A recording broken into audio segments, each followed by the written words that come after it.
The First Lady offered a sharp contrast to other speakers who again warned of socialism under a radical Biden-Harris presidency that seeks to disrespect law enforcement and to erase the country's history. I don't want to use this precious time attacking the other side, because as we saw last week, that kind of talk only serves to divide the country further. I'm here because we need my husband to be our president and commander-in-chief for 4 more years. He is what is best for our country. She talked about the harsh reality of America's checkered past, about a country that is one community comprised of many races, religions, and ethnicities. Just as these scenes were playing themselves out in Kenosha, Wisconsin, where 2 people were killed and another wounded during a 3rd night of unrest following the police shooting of Jacob Blake, a black man. Our diverse and storied history is what makes our country strong, and yet we still have so much to learn from one another. With that in mind, I like to call on the citizens of this country to take a moment, pause, and look at things from all perspectives. I urge people to come together in a civil manner so we can work and live up to our standard American ideals. I also ask people to stop the violence and looting being done in the name of justice, and never make assumptions based on the color of a person's skin. Seeking to highlight the president's support of minority communities, he pardoned a former black inmate who had turned his life around, witnessed a naturalization ceremony of 5 immigrants from Sudan, India, Lebanon, Ghana and Bolivia, in what critics say blurs the line between government and a purely political event, in the clearest sign yet of efforts to soften the president's image. Today, America rejoices as we welcome 5 absolutely incredible new members into our great American family. You are now fellow citizens of the greatest nation on the face of God's earth. Congratulations. Great going. After slamming his father's opponent as a career politician who doesn't understand the American worker or the economy, this from the president's middle son. I'd like to speak directly to my father. I miss working alongside you every single day, but I'm damn proud to be on the front lines of this fight. I'm proud of what you're doing for this country. I'm proud to show my children what their grandfather's fighting for. I'm proud to watch you give them hell. Never stop. Continue to be unapologetic. Keep fighting for what is right. You are making America strong again. You are making America safe again. You are making America proud again. And yes, together with a forgotten man and woman who are finally forgotten no more, you are making America great again.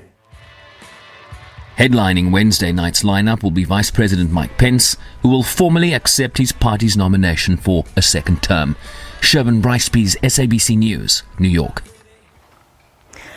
So for more on the story and the shooting in Kenosha, Wisconsin, we're joined now live by the SABC's Sherwin Bryce-Pease in New York. Sherwin, very good evening to you. Thanks indeed for your time. So Melania Trump distinguishing herself from many of the speakers at the Republican convention by, bringing a softer tone to her remarks while offering her husband a full endorsement for a 2nd term.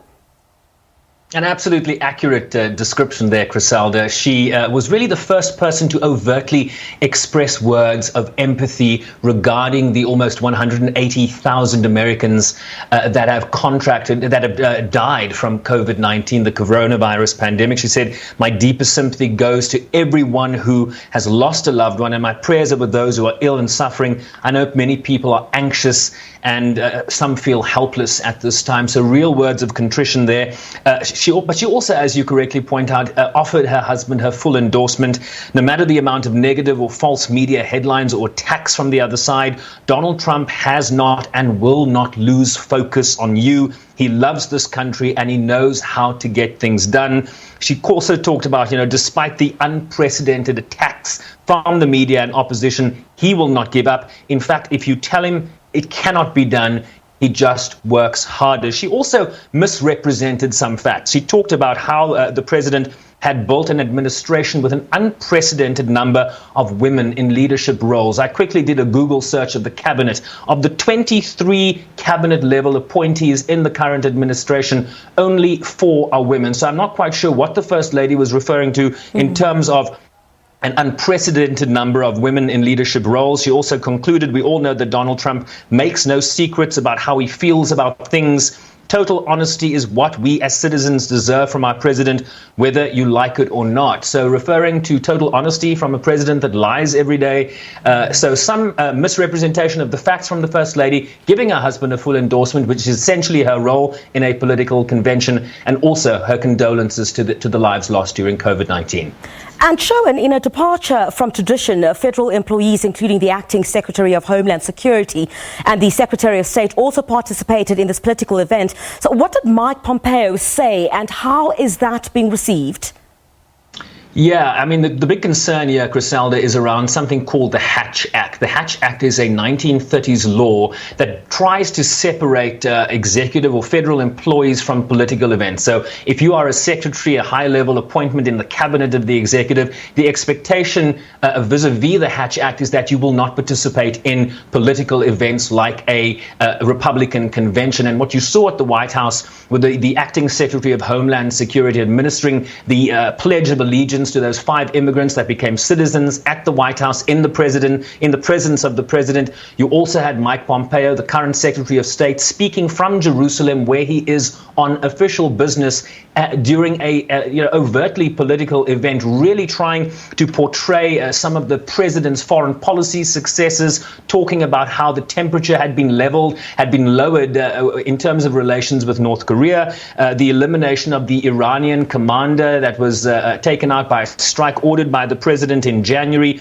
He talked about the decision to move the U.S. embassy to Jerusalem, which was, of course, criticized by so many nations around the world, and also the newly brokered historic deal between Israel and the United Arab Emirates.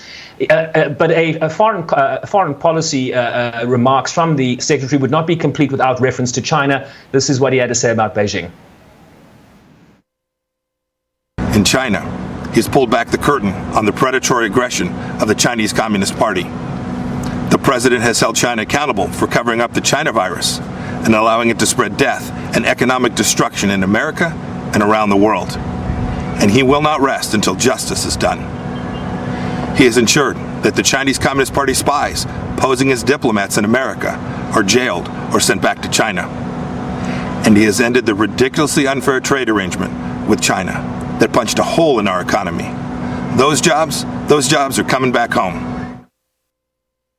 I will tell you, Griselda, that Democrats in the House of Representatives are now investigating as to whether the Hatch Act has been violated. A short time ago, the Chief of Staff in the White House, Mark Meadows, said this: nobody outside the Beltway refers to Washington, D.C., really cares about the Hatch Act. So almost an admission that they might be violating this law, but because nobody cares about it, neither do they, apparently. Sherwin, the Trump family continuing to play a major role in this Republican convention, including one of the president's daughters, Tiffany Trump. Let's take a listen to what she had to say. My father built a thriving economy once, and believe me, he will do it again. This election, I urge each and every one of you to transcend political boundaries. This is a fight for freedom versus oppression, for opportunity versus stagnation, a fight to keep America true to America. I urge you to make judgment based on results and not rhetoric.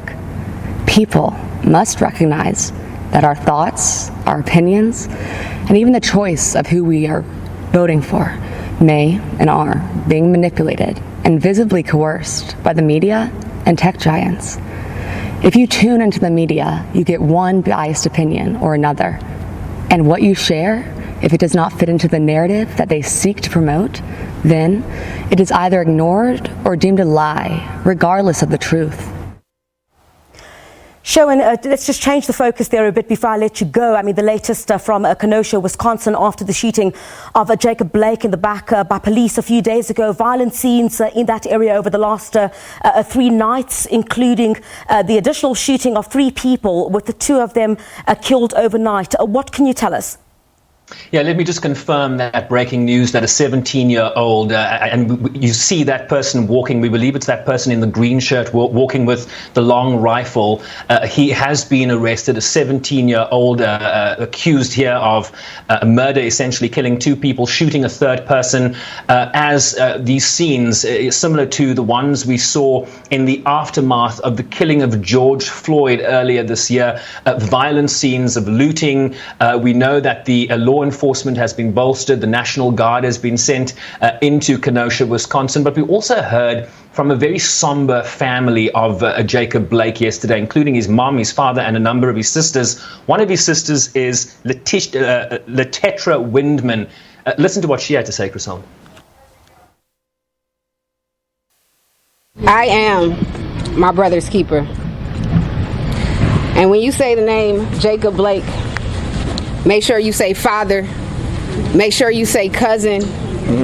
Make sure you say son. Make sure you say uncle. But most importantly, make sure you say human. This is nothing new. I'm not sad. I'm not sorry. I'm angry. And I'm tired. I haven't cried one time. I stopped crying years ago. I am numb. I have been watching police murder people that look like me for years. Echoing a sentiment that so many people in this country and around the world feel about police brutality directed, particularly at black men in this country. Griselda, you would have seen that video of Jacob Blake opening the car door with his 3 kids at the back in that car when police opened fire on him from behind. 7 shots, lawyers telling us that he might not walk again, that he has holes in his stomach, he's had his small intestine removed, he is part of his colon removed, and is of course still fighting for his life in hospital. I will tell you, the president just tweeting a short time ago, today I will be sending in federal law enforcement and the National Guard to Kenosha, Wisconsin to restore law and order. And as you well know, this is the president of law and order, Griselda. Thank you very much indeed for all of that. SABC's Sherwin Bryce-Pease in New York. Thanks indeed for your time this evening. Let's move on here now.